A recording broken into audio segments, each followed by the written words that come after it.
Hello everyone, and welcome back to Mr. Sleepy Crime. I know many of you enjoy listening to these stories as you fall asleep. So before you drift off, I'd love for you to leave a comment letting me know where in the world you're tuning in from. And if you're enjoying the story, don't forget to like and subscribe. It really helps the channel grow.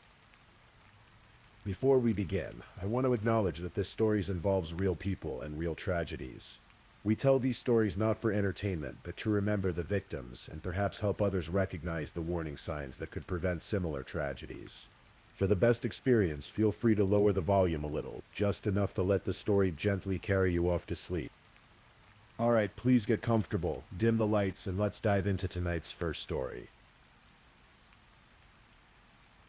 There are stories that settle into the darkness of night like dust particles catching moonlight, visible only when conditions align just right. Stories that remind us how fragile the boundary is between ordinary life and unspeakable tragedy. This is one of those stories. It takes place in Toledo, Ohio in March of 2025, and at its center is a 13-year-old girl named Kimani Latige, whose life was cut short just days before she would have turned 14. Let me take you back to the beginning, to understand who Kimani was before she became a headline, before her name was spoken in courtrooms and whispered in communities across the country. Kimani Latige was a 7th grader at Spring Elementary School in Toledo. To her teachers and classmates, she was personable, someone who got along well with others. She had that quality that some people possess naturally, the ability to make those around her feel comfortable, seen. Her school had recently recognized her at an honor roll assembly, a celebration of her academic achievements. She was scheduled to receive a kindness award later that week, an acknowledgement of the warmth she brought to her school community. Outside of school, Kimani's world was small, but filled with the routines that give a teenager's life structure. Her mother, Tiara Caston, would later describe those routines with the kind of specificity that comes from knowing someone intimately. School, basketball, home, that was Kimani's world. Simple, predictable, safe, or so it should have been. Kimani lived with her grandmother, Dorothy Latige, in a home on Elm Street in Toledo's north side. It was just the two of them, and 2 dogs. Dorothy worked mornings, and Kimani had her school schedule. They had their rhythm, their understanding of how their days unfolded. In a household like that, anomalies stand out. When something is different, you notice it immediately. The last time Tiara Caston saw her daughter was on March 15th. Kathamani's father, Darnell Jones, a man who also went by Darnell Ogletree, had brought the girl to Tiara's house. It was a visit that would later take on terrible significance, but at the time it was just another afternoon. We play video games. Tiara would remember, her voice carrying the weight of a mother trying to hold on to the last ordinary moment with her child. Just loving on her kid, just being together. That was a Saturday. By the following Tuesday, Kimani would be missing. And to understand what happened to Kimani Latige, we have to piece together fragments of that weekend.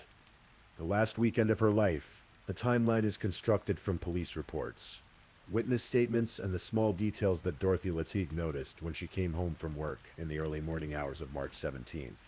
A Monday, Dorothy had left for her night shift, leaving Kimani at home. The house was secure, locked, the way it always was. But when Dorothy returned in the morning, something was wrong, immediately wrong. The door was unlocked. Inside, the house was in disarray. Not the kind of mess a teenager leaves behind, but something more disturbing. The stove was on, and Dorothy could smell gas. Kimani's keys and glasses were still in the house. Her grandmother knew that Kimani couldn't see without those glasses. She wouldn't have left without them voluntarily. And there were other details, the kind that make your skin prickle with unease. A rug had been displaced. Kimani's pajamas were on the dining room floor. Her underwear was by the couch in the front room. These weren't the signs of a girl who had simply left for school early or gone to a friend's house. These were signs of something violent, something sudden. But Kimani wasn't there. The house held only the evidence of her absence and these troubling clues that something terrible had occurred. Dorothy called the school. Kimani hadn't shown up. She tried calling her granddaughter's phone, but it went straight to voicemail. That wasn't like Kimani. The girl was responsible, predictable in her routines. Dorothy knew something was deeply wrong, but it would be another day before she officially reported Kimani missing. Perhaps she was hoping for an explanation, for Kimani to walk through the door with a reasonable story. Perhaps she was trying to piece together what could have happened. According to what would later emerge in the investigation, the crimes against Kimani took place on or about March 17th through March 18th. Those early morning hours when Dorothy was at work, when the house should have been safe, when a 13-year-old girl should have been sleeping peacefully in her own bed. On March 18th, just before noon, Dorothy Lateague filed a missing person report with the Toledo Police Department. Her granddaughter was missing. She hadn't been seen since the night of March 16th. The details Dorothy provided painted a picture of a girl who wouldn't have run away, the unlocked door, the stove left on, the glasses left behind, the disturbed state of the house. The news spread through the community quickly. A 13-year-old girl missing in Toledo. Local media picked up the story. Kimani's face appeared on news broadcasts and social media. A young girl with her whole life ahead of her, now vanished. During this time, as the community began to mobilize, as friends and family members started searching, reporters also spoke with Darnell Jones, Kimani's father. He had an explanation for why he had been at the house recently. According to Jones, Kimani had called him on the night of March 16th. She was afraid, he said. She thought someone was trying to break into the house. So Jones came over with his cousin. They stayed for about an hour, he said, leaving around midnight. It was a plausible story, the kind a father might tell. A daughter calls, scared, and the father responds. He comes to make sure she's safe, stays until she's calm, then leaves. But there were inconsistencies in Jones's account, details that didn't quite align when investigators began looking more closely. The community didn't wait for answers. They organized. On March 21st, family and friends held a search party in North Toledo. They distributed flyers throughout neighborhoods, asking people to keep an eye out for Kimani. They knocked on doors. They walked streets. They called her name. In moments like these, communities come together, bound by a shared hope that maybe, just maybe, this story will have a different ending than the one everyone fears. But the investigators were already following another thread. They were looking at Darnell Jones more closely. He had been the last person to see Kimani. His statements about that night contained inconsistencies. When asked about Kimani's location, his answers changed. When asked what he had done with her, the details shifted. On March 23rd, authorities made their move. They filed an abduction charge against Darnell Jones and issued a warrant for his arrest. The father, who had stood in front of cameras expressing concern for his missing daughter, was now officially a suspect in her disappearance. There's a street in East Toledo called Miami Street. On that street, near the intersection with Wilmot, stands an abandoned house. Or stood, I should be more precise about that. It's a structure that had already been through trauma. In May of 2022, this house had burned in a fire. 3 years later, it remained abandoned. Its windows hollow, its interior exposed to the elements and to anyone who might seek to use it for purposes the original builders never intended. On March 24th, 2025, investigators arrived at this abandoned, burned-out house. We don't know exactly what led them there, whether it was a tip, surveillance footage, phone records, or some combination of evidence that pointed them to this particular location. What we know is that they entered the structure and climbed to the second floor. That's where they found Kimani Lateague's body. The discovery sent shockwaves through Toledo. What had been a missing person case was now a murder investigation. The 13-year-old girl who had been missing for nearly a week was dead, her body hidden in an abandoned building less than a mile from where she lived with her grandmother. The Lucas County Coroner's Office conducted an autopsy the following day. Kimani had died from multiple incised wounds to the neck. To be clear about what that means, without being gratuitous, her throat had been cut multiple times. It was a violent death, a brutal death for a child who had, by all accounts, been kind and personable, who had been looking forward to her 14th birthday just days away. When Kimani's body was found, additional charges were filed against Darnell Jones. To the abduction charge, prosecutors added murder and felonious assault. But Jones was nowhere to be found. He had disappeared, and now a massive manhunt was underway. Law enforcement agencies across Ohio were looking for him. His face was on the news. His name was on the wanted lists. Every officer in the region knew they were looking for a man accused of murdering his own daughter. Darnell Jones was found the next day, March 25th, in Columbus, Ohio, about 2 hours south of Toledo. Columbus police working with SWAT officers had tracked him to a location in the city. What happened next was captured on body camera footage that would later be released to the public. The video shows officers approaching Jones. They're calling out to him, trying to get him to surrender peacefully, but Jones doesn't want to be taken alive. According to the Columbus FOP president Brian Steele, Jones explicitly asked police to kill him. "Just kill me," he reportedly said. Then he reached for a gun. A SWAT officer fired. Jones went down, wounded but alive. He was taken to a hospital in Columbus where he would remain for approximately 3 weeks recovering from his injuries. Brian Steele, in his statements to the media, described the Kiamani Lateef case as one of the most horrific he had encountered in his career. He made specific claims about what had been done to Kiamani, claims that went beyond what Toledo authorities had officially confirmed at that point. Steele stated that Kiamani had been raped. He stated that her hands had been cut off. He stated that her throat had been nearly severed. These statements created tension between Columbus and Toledo officials. Toledo's police chief Mike Trundle found himself in a public disagreement with Steele over what should and shouldn't have been disclosed to the media. But regardless of the interdepartmental friction, the basic facts remained unchanged. Kiamani Lateef was dead, and her father was in custody, wounded but alive, while Darnell Jones recovered in a Columbus hospital under police guard. Toledo was grieving. The community that had searched for Kiamani, that had hoped for her safe return, now had to confront the reality of her death. On March 25th, the day Jones was shot in Columbus, people began gathering at the abandoned house on Miami Street, where Kiamani's body had been found. They brought candles. They brought stuffed animals. They brought balloons and flowers and handwritten notes. A makeshift memorial grew throughout the day, and into the evening. Many of the people who came to pay their respects had never met Kiamani. They were strangers bound together by grief for a child they hadn't known, but whose death had touched something deep within them. Lori Hicks, a grandmother herself, stood at the memorial and told reporters, "I'm a grandmother and I have a daughter and I just couldn't imagine.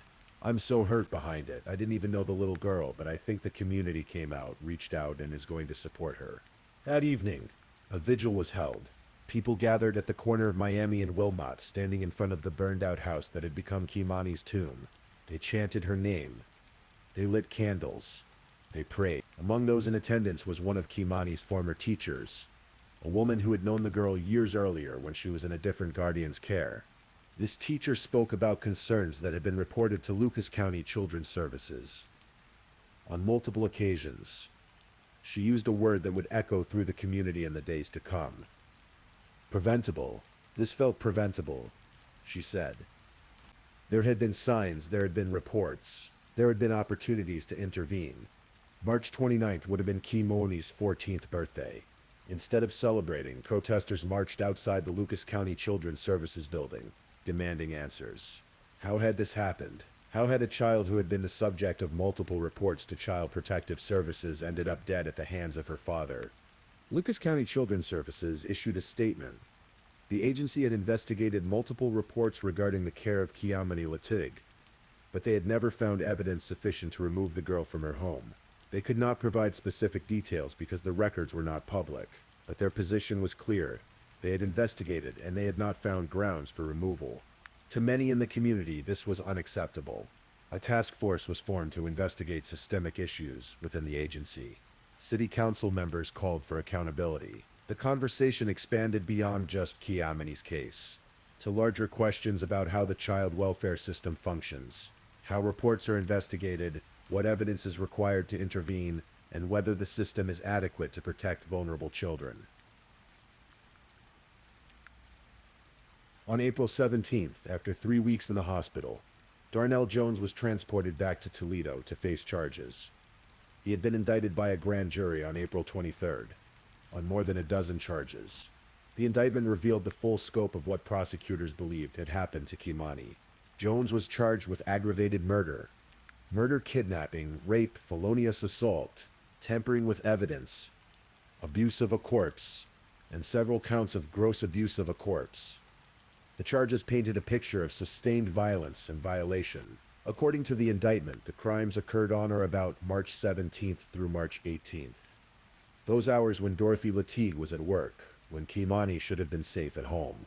Jones's bond was set at $4 million at 0%, meaning he would need to pay the full amount to be released, an effective denial of bail. He appeared in court on April 30th and pleaded not guilty to all 15 charges. His attorneys indicated they would fight to have the death penalty removed from the case, but for now it remained on the table. This was a capital case. If convicted, Jones could face execution. The evidence against him was extensive. Court filings revealed 34 pieces of discovery. Photographs, videos, witness statements, phone records, forensic evidence. Among the key pieces of evidence was information provided by Jones's girlfriend at the time. She had come forward with information that helped investigators build their case. What exactly she told them hasn't been made fully public, but her cooperation was significant enough that authorities acknowledged her role. Phone records were pulled for Jones, for Kimani's mother Tiara Caston, and for Dorothy Latigue. Investigators were building a minute-by-minute timeline of that weekend, trying to establish exactly when Kimani had last been alive, when she had been taken, and what had happened in the hours that followed. According to charging documents, Jones had given inconsistent statements about Kimani's location and what he had done with her. These inconsistencies became crucial pieces of the prosecution's case. Why would a father lie about what happened to his daughter, unless he had something to hide? As of now, the case against Darnell Jones Ogletree continues to move through the court system. A tentative trial date has been set, though these dates often shift as lawyers file motions and evidence is reviewed. Jones remains in custody. The death penalty remains a possibility, and the community of Toledo continues to grapple with how this tragedy was allowed to happen. There are questions that may never be fully answered. What was Darnell Jones's motive? What drives a father to kill his own child in such a brutal manner? The court proceedings may reveal more details, but they may not reveal a motive that makes sense to anyone outside of Jones's own mind. There are questions about the child welfare system. Lucas County Children's Services maintains that they investigated reports about Kilomi's care, but found no evidence warranting removal from her home. But Kilomi's former teacher and other community members insist there were signs, there were concerns, there were reports that should have triggered more aggressive intervention. Where was the breakdown? Was it in the reporting? Was it in the investigation? Was it in the standards used to determine when a child is at risk? There are questions about Kimani's living situation.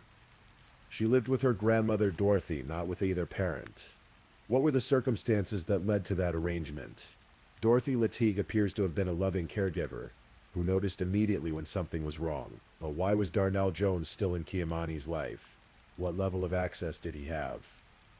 What were the custody arrangements? And there are questions about those final hours. What happened in that house on Elm Street on the night of March 16th through the early morning hours of March 17th? How did Jones gain access? How did he get Kimani out of the house? Did she go willingly at first, trusting her father? At what point did she realize she was in danger? These are the questions that haunt cases like this. The questions that keep you awake at night thinking about a child's final moments. Let's return for a moment to who Kimani was, because it's easy in cases like this for the victim to become nothing more than a name and a headline, a statistic in a crime database. But Kimani Latigue was a real person with her own hopes, her own personality, her own future that was stolen from her. She was days away from turning 14. She was on the honor roll. She was about to receive an award for kindness.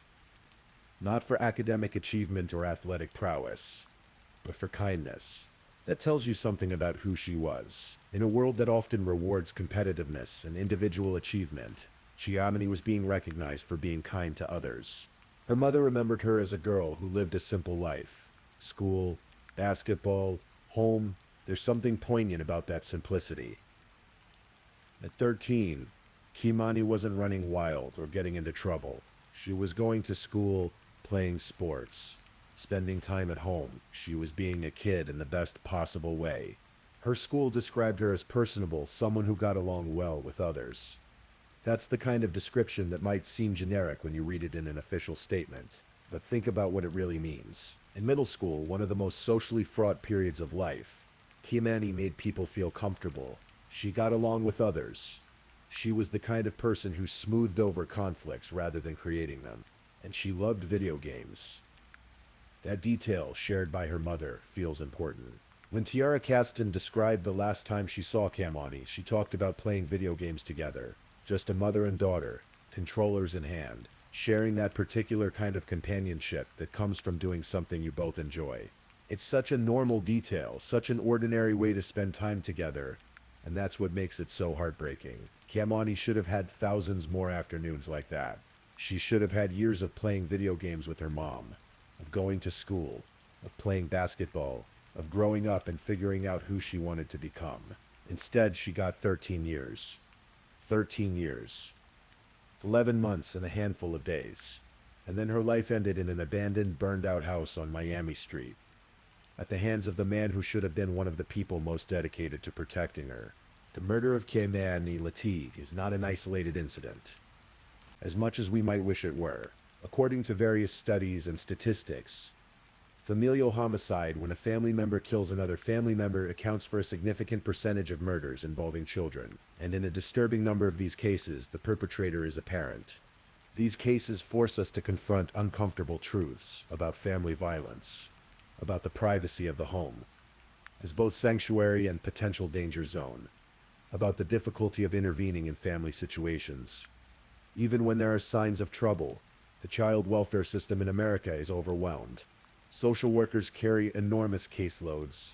They're asked to make impossible judgments about which children are at risk and which are safe. They operate under legal frameworks that prioritize keeping families together when possible, which is generally a good thing, except in the cases where it isn't, where family unity comes at the cost of a child's safety or, as in Kamani's case, a child's life.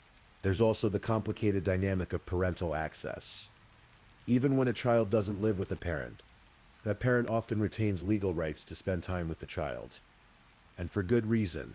Most parents who don't have custody are not dangerous. Most are people who, for various reasons, aren't the primary caregiver but still love their children and want to maintain a relationship with them. But some are dangerous. Some should never have unsupervised access to their children, and the system struggles to identify which category a particular parent falls into before it's too late. In Kamani's case, we don't yet know all the details about Darnell Jones's history, about whether there were previous incidents that should have raised red flags, about whether the system failed to protect Kamani or whether Jones successfully hid his dangerous nature until that final, fatal night. What we do know is that a 13-year-old girl is dead, and the person charged with her murder is her father. We know that there were reports to Child Protective Services that apparently didn't result in sufficient intervention. We know that a community is left asking how this could have been prevented. In the weeks following Kamani's death, the memorial outside the abandoned house on Miami Street continued to grow. People kept coming, kept adding flowers and candles and messages. The site became a place of pilgrimage for a grieving community. Funeral services were planned, though there was some confusion and changes regarding which funeral home would handle the arrangements. Community members and local businesses rallied to raise funds to ensure Kamani could have a proper funeral. When you don't expect to bury a 13-year-old, you don't have money set aside for it. The community stepped up to help the family with these unexpected and unwanted expenses. Then what would have been Kamani's 14th birthday, March 29th, the community held an event to honor her memory. Instead of a birthday party with cake and presents and friends singing, there was a memorial service. Instead of Kamani blowing out candles and making a wish, there were candles lit in her memory and wishes from others that she could have lived to see this day. But the community response went beyond memorial services. There was anger alongside the grief. The protests outside Lucas County Children's Services weren't just about expressing sadness. They were about demanding accountability and change. People wanted to know how the system had failed to protect Kamani. They wanted reforms that would prevent the next tragedy. The task force formed to investigate Lucas County Children's Services represents an attempt to turn Kamani's death into a catalyst for change. The hope is that by examining what went wrong in this case, by identifying systemic weaknesses, by implementing reforms, future children might be saved. It's a hope that offers cold comfort to Kamani's family, who would trade any amount of future reform for the chance to have her back. But it's also important work. If Kamani's death can somehow make other children safer, then at least some small meaning might be extracted from a senseless tragedy. As this script is being written, Darnell Jones Ogletree awaits trial. He has pleaded not guilty to all charges. His defense attorneys are working to have the death penalty removed from consideration. The prosecution is preparing to present their case, building a narrative from those 2034 pieces of evidence, from witness testimony, from forensic analysis. The trial, when it happens, will be difficult for everyone involved. Kimani's family will have to sit in a courtroom and hear the details of how she died. They'll have to look at the man charged with killing her, her own father, and relive the worst moments of their lives. The jury will have to examine evidence that no one should have to see, evidence of violence done to a child. Jones's defense will present their case, though what that case might be remains to be seen. Will they argue that Jones didn't do it, that someone else killed Kimani? Will they argue diminished capacity, that Jones wasn't in his right mind? Will they present mitigating factors to try to avoid the death penalty? These questions will be answered in the courtroom. For the community of Toledo, the trial will bring everything back to the surface. The news coverage will intensify. The details will be reported and re-reported. The memorial on Miami Street might see renewed attention, and once again people will ask how this was allowed to happen, how a father could do this to his daughter, how the warning signs were missed or ignored.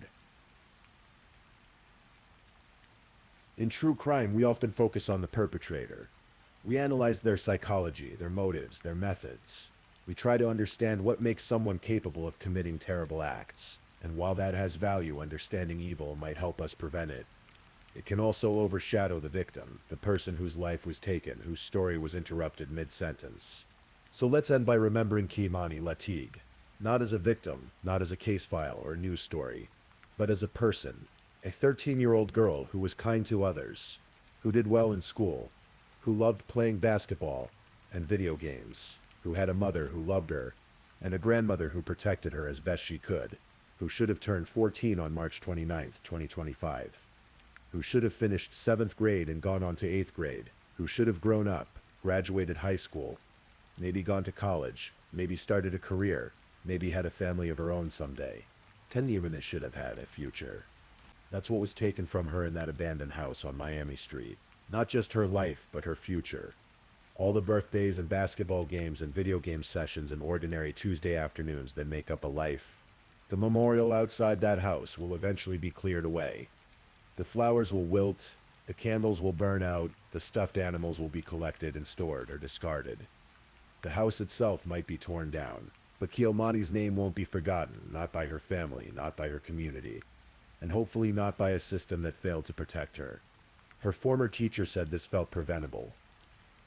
That's the thought that haunts everyone who knew about this case. It feels preventable. And maybe it was. Maybe there were intervention points that were missed. Maybe there were opportunities to save Kimani that slipped by unrecognized or unacted upon. We can't change what happened to Kimani Lateeg. We can't bring her back. We can't give her the 14th birthday she never got to celebrate. But we can remember her. We can learn from what happened to her. We can work to ensure that the next child in danger is identified and helped before it's too late. That's how we honor Kimani's memory, not just with candles and flowers and vigils, but with the hard work of making sure that other children don't suffer the same fate, with the commitment to building better systems, to recognizing warning signs, to believing children when they tell us they're afraid, to intervening even when it's difficult or uncomfortable. Kimani Lateeg deserved better than what happened to her. She deserved to grow up. She deserved to be safe. She deserved to have a father who protected her rather than harmed her. She deserved to live. And while we can't give that to her now, we can commit to fighting for those things for every other child out there who might be in danger. That's Kimani's legacy.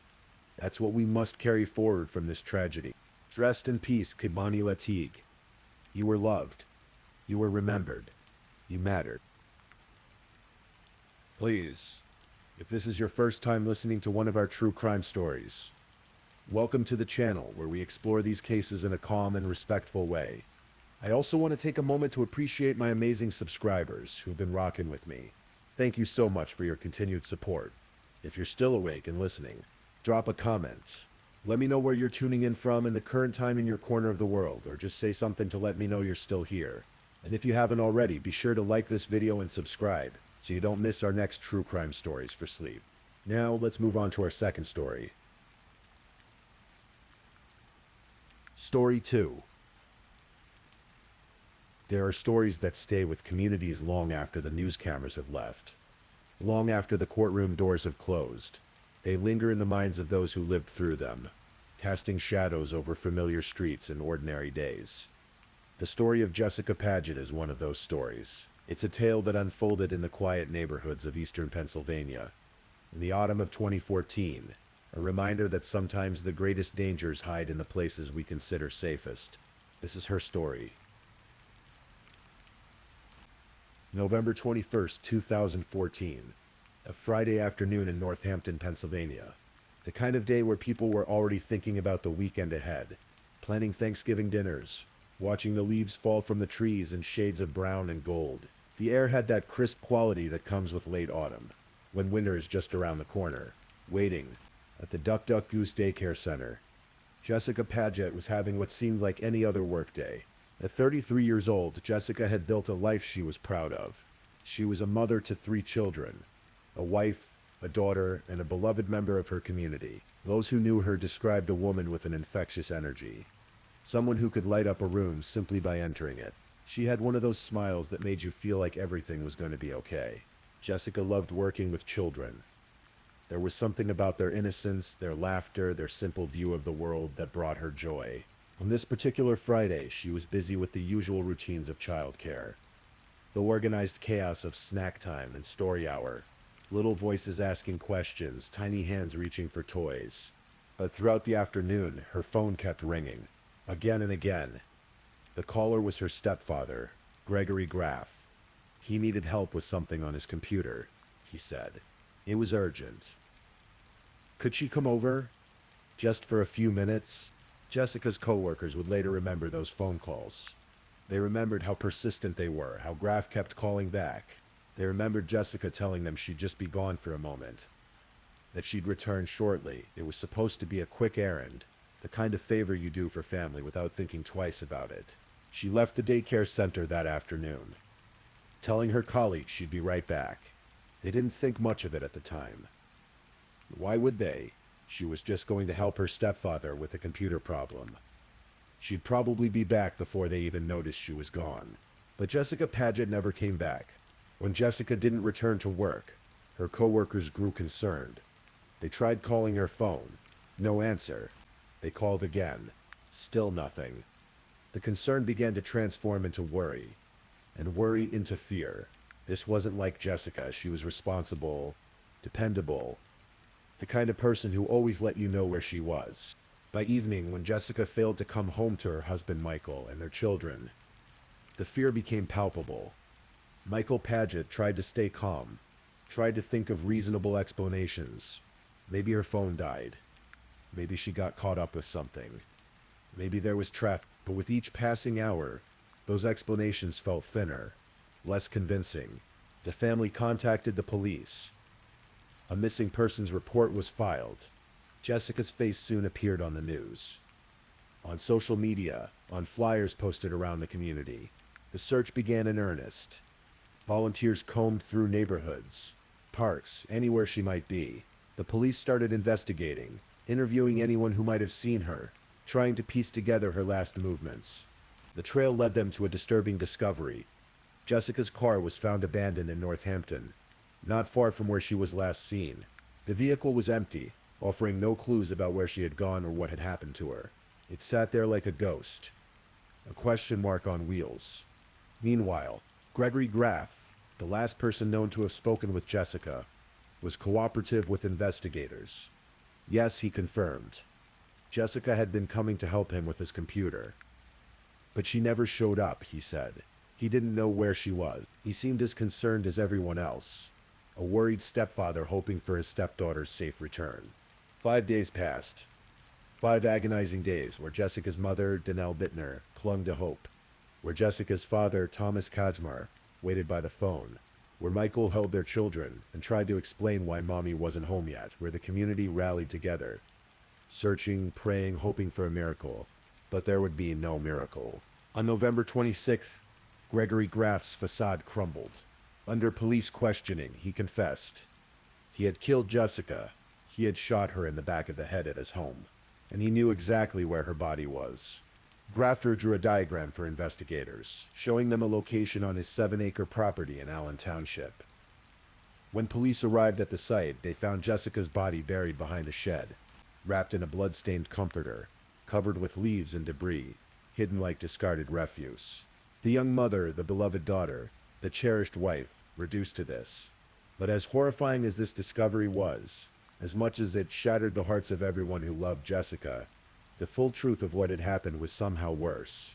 Because Gregory Graff hadn't just killed his stepdaughter. What he had done after her death would reveal a darkness that defied comprehension. In the investigation that followed Graff's confession, police discovered something that would make this case infamous throughout Pennsylvania and beyond. On Graff's electronic devices, they found video recordings, 8 separate recordings, spanning nearly 2 hours, filmed from 2 different cameras. The video showed Gregory Graff sexually abusing Jessica's corpse after he had murdered her. He had recorded himself performing these acts, documenting his own depravity in high definition. The footage would become the centerpiece of evidence that would eventually send him to prison for life. As investigators dug deeper into Graff's actions on that November day, a disturbing picture emerged. This wasn't a crime of passion, wasn't a sudden loss of control. This was calculated. This was planned. The day before Jessica's murder, Graff had gone shopping. Not for groceries or household items, but for sex toys. He knew what he was planning to do. He had arranged the timing carefully, knowing that his wife, Danelle, would be in Florida. Away from home, he had called Jessica repeatedly that afternoon, luring her to his house under the pretense of needing computer help. When Jessica arrived, trusting and unsuspecting, Garrett shot her in the back of the head without warning. She likely never knew what hit her, never had a moment to comprehend what was happening. The betrayal was absolute. After killing her, Graff spent hours with her body, performing acts that would later be described in court as among the most disturbing crimes the Lehigh Valley had seen in recent memory. He covered her head with a plastic bag. He spoke to her lifeless body. He recorded it all, creating a document of his own monstrosity. Then came the cover-up. Graff drove Jessica's car to Northampton and abandoned it, but he had planned this too. Earlier in the day, he had strategically placed his own truck in the area, allowing him to ditch Jessica's vehicle and return home. It was all choreographed, all thought out in advance. For 5 days, while Jessica's family desperately searched for her, while volunteers combed the streets, while her children asked when Mommy was coming home, Gregory Graff knew exactly where she was. He sat with that knowledge, maintaining his concerned stepfather act, never showing a crack in his performance, until he did. Nearly a year later, in November of 2015, Gregory Graff went on trial for the murder of Jessica Paget. By this time, he was 54 years old. He had been married to Jessica's mother, Danelle, for 17 years. 17 years of family dinners and holidays and everyday moments. 17 years of trust.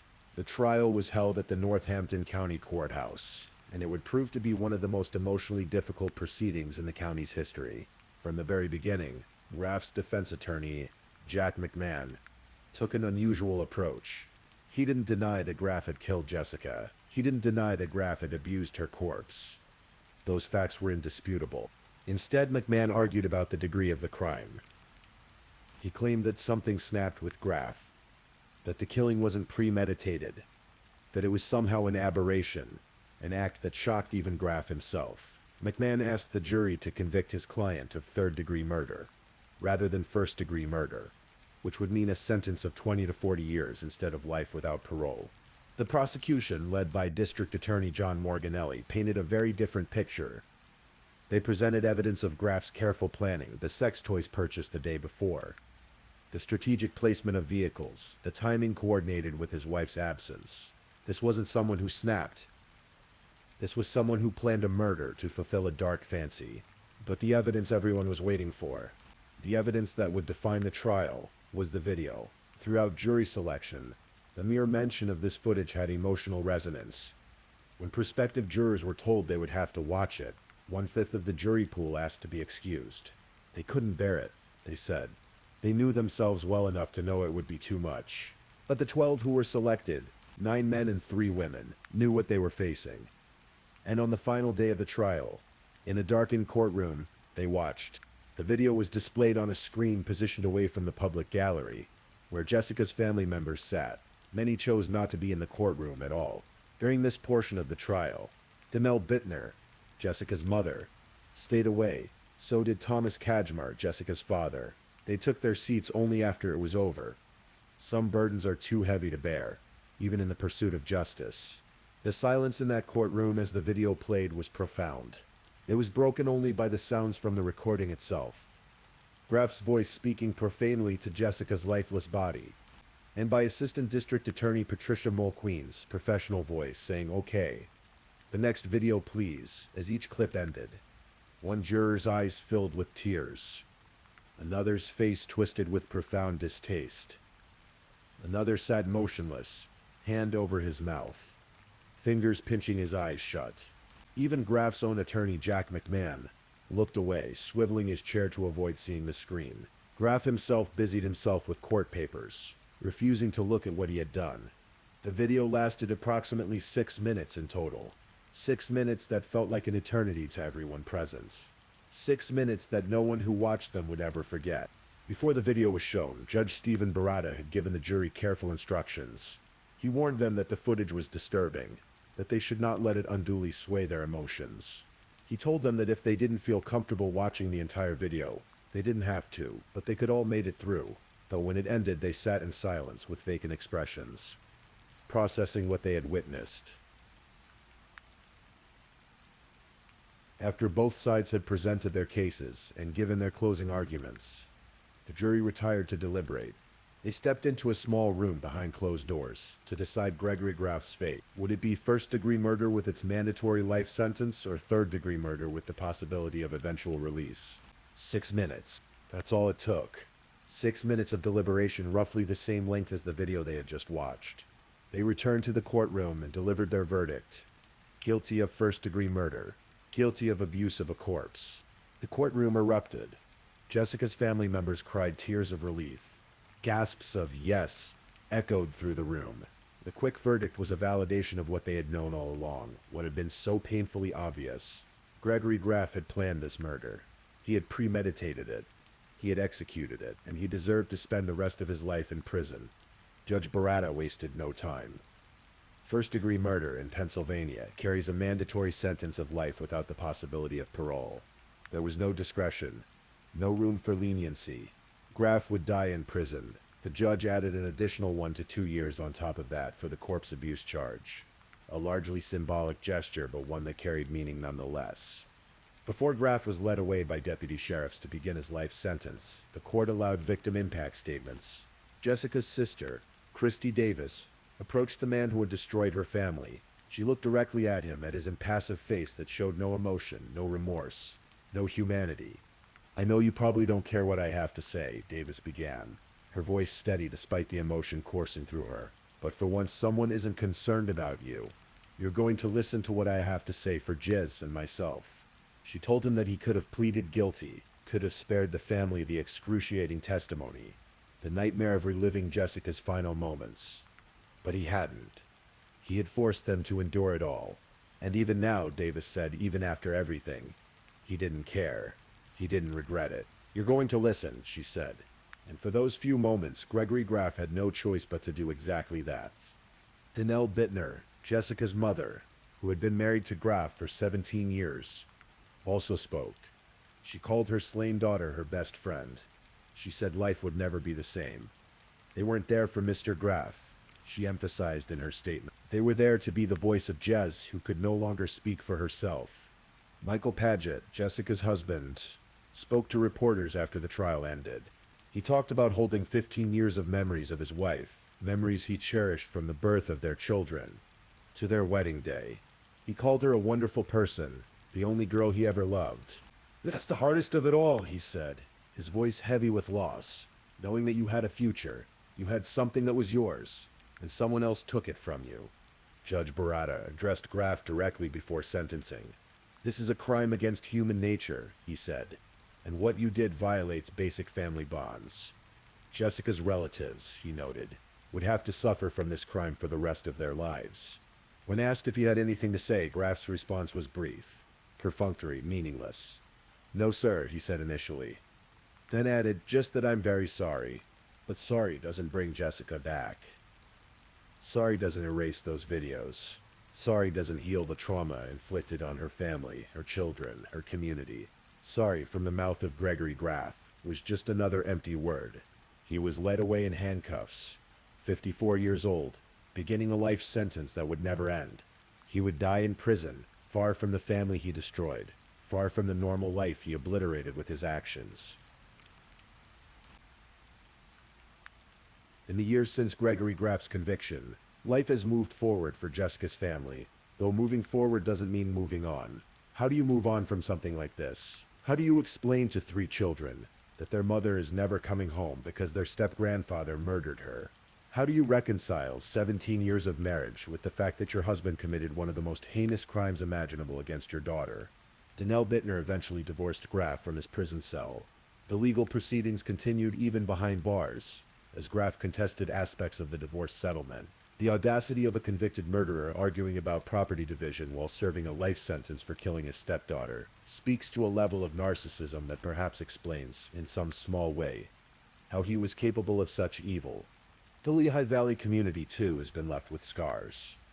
For those who followed the case, for the jurors who had to watch those videos, for the police officers who investigated the crime, for the prosecutors who presented the evidence, Jessica's murder became something they carry with them. Jury foreman Dave Holub later spoke about the experience, describing the gut-wrenching testimony and grisly videos that the jury had to endure. When they stepped into that deliberation room, he said the first thing he did was ask for a show of hands. The vote was unanimous. There was no doubt, no debate needed. 6 minutes was generous. Jessica's children have grown up without their mother. They've had birthdays and school events and milestones that she wasn't there to witness. They've had to build their lives around a hole that can never be filled, a loss that can never be recovered.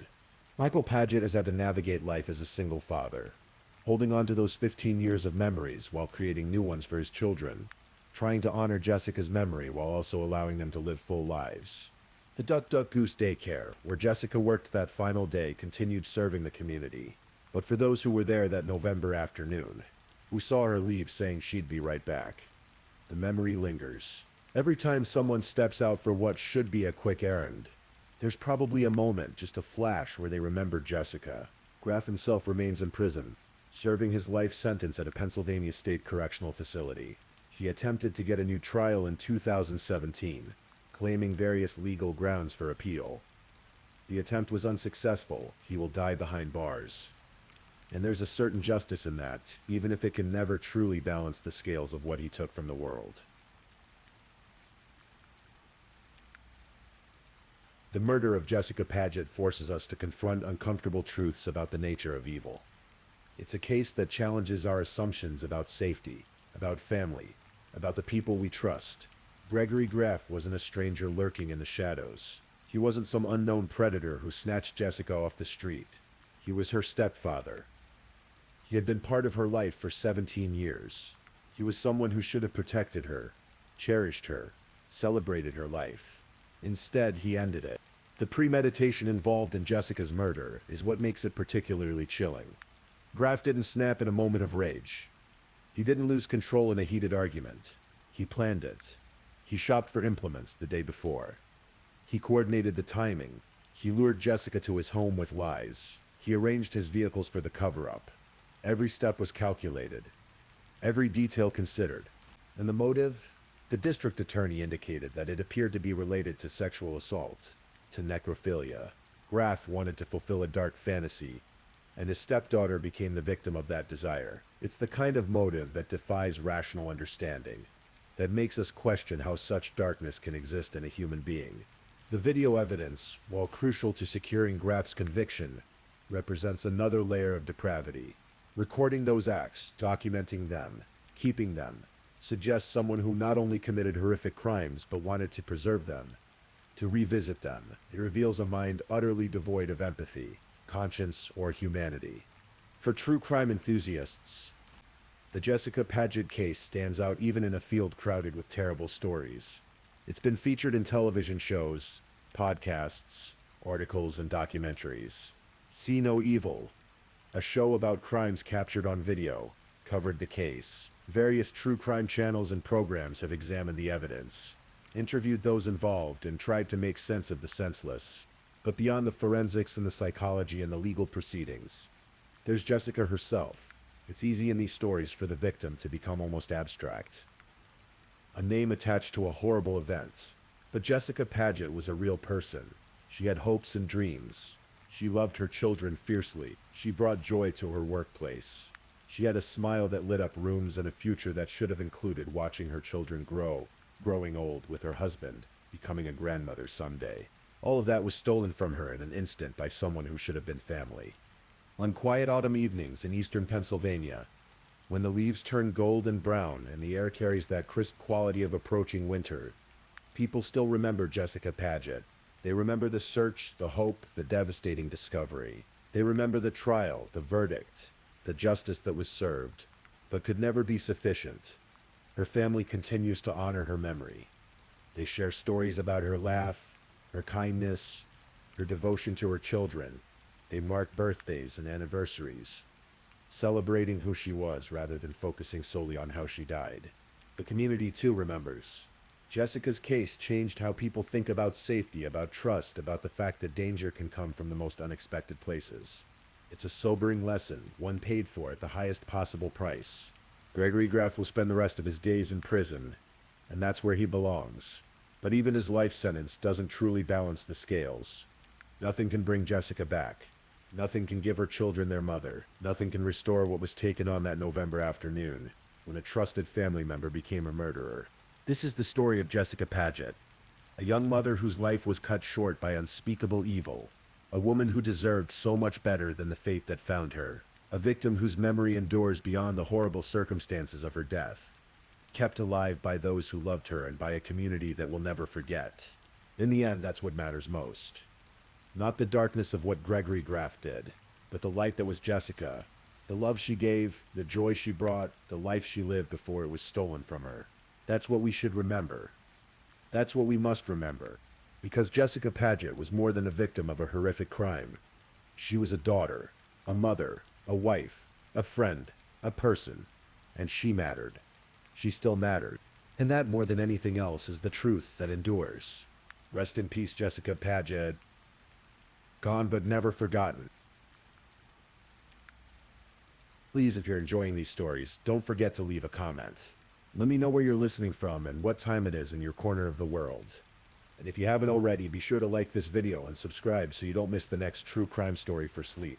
Now let's move on to our third story.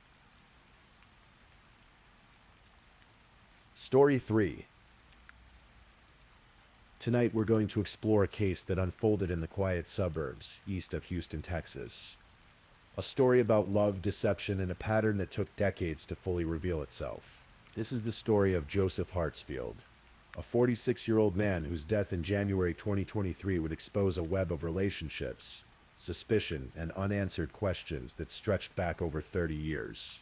Let me take you back to the beginning, to a cold winter month in Texas, where our story starts in a hospital room in Baytown. It was January 7th, 2023, a Saturday afternoon. The fluorescent lights hummed quietly in the emergency room at the hospital, east of Houston. A nurse hurried down the corridor, her shoes squeaking against the polished floor. In one of the treatment rooms, a man lay on a gurney, his breathing shallow, his skin pale and clammy with sweat.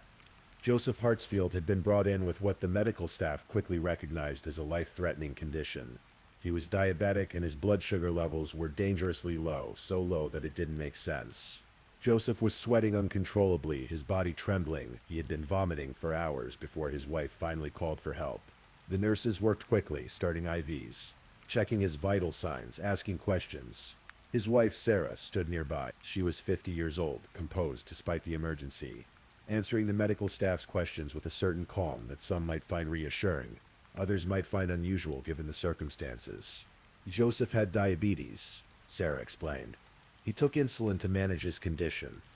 But something had gone wrong, terribly wrong. The doctors stabilized him as best they could. But Joseph's condition was critical. His body was shutting down, systems failing one by one. The medical team worked around the clock, but despite their efforts, Joseph Hartsfield never regained consciousness. 8 days later, on January 15th, 2023, he died in that hospital room. It had been just 11 months since he and Sarah had married. 11 months since he had become her fifth husband. When someone dies unexpectedly in a hospital, especially under circumstances that don't quite add up, the medical staff takes notice.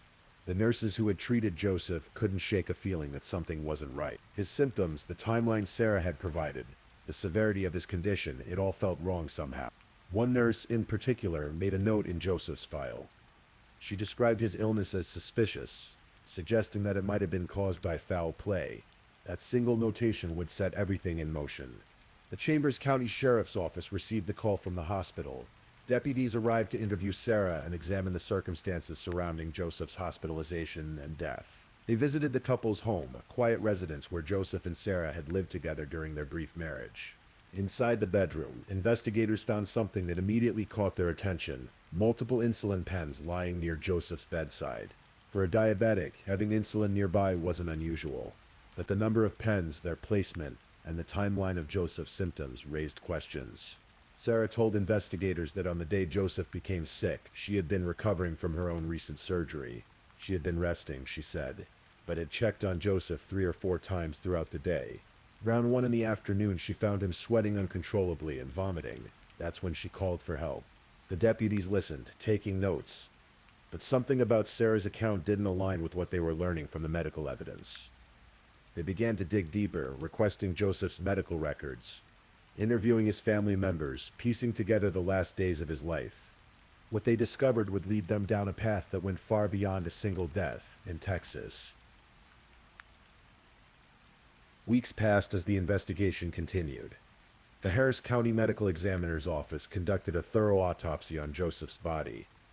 The toxicology reports came back, and what they revealed was chilling.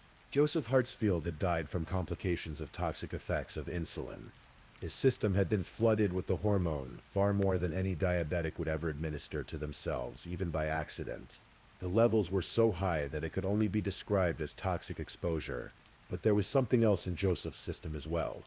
The toxicology report showed traces of prescription medications, drugs that Joseph's family insisted he never took. Joseph, they said, had always been wary of medications, preferring to manage his health through diet and careful insulin management. So how had these drugs ended up in his body? The medical examiner's determination was clear. Joseph's death was caused by insulin poisoning, but the manner of death, whether it was accident, suicide, or homicide, remained officially undetermined. That designation would become crucial as the investigation moved forward. For the detectives working the case, the pieces were starting to come together. They had a victim whose death was caused by toxic insulin exposure. They had a wife who had been alone with him when he became ill. They had inconsistencies in her statements, and they had insulin pens found near his bedside. But they also had something else. Something that would transform this from a suspicious death investigation into something far more complex. They had Joseph's own words, spoken to his family just days before he died. Joseph's family had always been close. His mother, his sister, his other relatives, they stayed in touch. They worried about him, they loved him. And in the weeks leading up to his death, they had become increasingly concerned about Joseph's marriage to Sarah. Joseph had confided in his family members about problems in the relationship. He had told them that he was planning to leave Sarah, that he wanted a divorce. The marriage had been troubled almost from the start, and Joseph had reached a breaking point. On January 3rd, 2023, just 4 days before he would be hospitalized, Joseph called a family member. His voice was tense, worried. He asked if he could come stay with them. He was planning to divorce Sarah, he explained, and he needed a safe place to go. But it was what Joseph said next that would haunt his family forever. He told them he was afraid that Sarah would kill him in his sleep. Those words, "kill him in his sleep," would echo through the investigation and later through the courtroom. Joseph had been scared of his own wife. He had felt unsafe in his own home, and just 4 days after making that call, he would be in a hospital bed, fighting for a life he would ultimately lose. Joseph's sister would later testify about that phone call, about the fear she heard in her brother's voice. The family had been terrified for him, but they never imagined that their worst fears would come true so quickly, so finally. When the detectives learned about Joseph's statements to his family, the nature of the investigation shifted. This was no longer just a case of suspicious circumstances. This was a potential murder. On February 24th, 2023, Sarah Jean Hartsfield was indicted on charges of first-degree murder in the death of her husband, Joseph Hartsfield. She was arrested and booked into the Chambers County Jail. Her bond was initially set at a staggering $5 million, later reduced to $4 million, then eventually to $2 million, an amount that reflected the severity of the charges and the court's concerns about the case. Sarah pleaded not guilty. Her defense would argue that Joseph's death was the result of his own mismanagement of his diabetes, that the insulin levels could be explained by his condition and his own actions. But the prosecution had a different theory, and they had evidence to support it. Yet as disturbing as Joseph's case was, it would soon become clear that his death was just one piece of a much larger, darker puzzle. As news of Sarah's arrest spread, reporters began digging into her background. What they found was extraordinary, a pattern of relationships that seemed to end in tragedy with unsettling regularity. Sarah had been married 5 times. 5 separate marriages to 5 different men, spanning more than 3 decades. Joseph had been the most recent, but he was far from the first husband in Sarah's life. And as investigators looked back at Sarah's romantic history, they found a trail of incidents, deaths, and narrow escapes that seemed almost too tragic to be coincidence. Let's go back to the beginning, to Sarah's first marriage. She had been young when she married for the first time. That marriage eventually ended in divorce, as many young marriages do. Her first husband would later speak to reporters, describing a pattern of behavior that he recognized immediately when he heard about Joseph's death. There had been manipulation, he said, a way of controlling situations and people. Sarah's second marriage, however, ended under more concerning circumstances. Court records from Houston showed that in 1996, 27 years before Joseph's death, Sarah had been charged with assaulting her second husband at their home. She allegedly shot at him. The charge was dropped after about a week, and the incident faded into the background of court records and old police reports. But it was a warning sign, a red flag that, in hindsight, seemed to predict what would come later. Sarah's third marriage also ended in divorce. Then came what would have been husband number 4, except he never made it to the altar. Between her third and fourth marriages, Sarah became engaged to a man named David Bragg. It was 2018, and Sarah was living in Minnesota. At the time, David lived in Douglas County in a house that he had worked hard to make into a home. Sarah and David's relationship moved quickly. They fell in love, got engaged, started planning a future together. David's home became their shared space, a place where they were supposed to build their life together. But on May 9th, 2018, something went terribly wrong.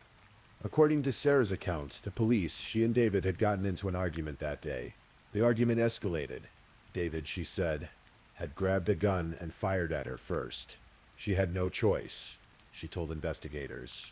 It was self-defense. She returned fire.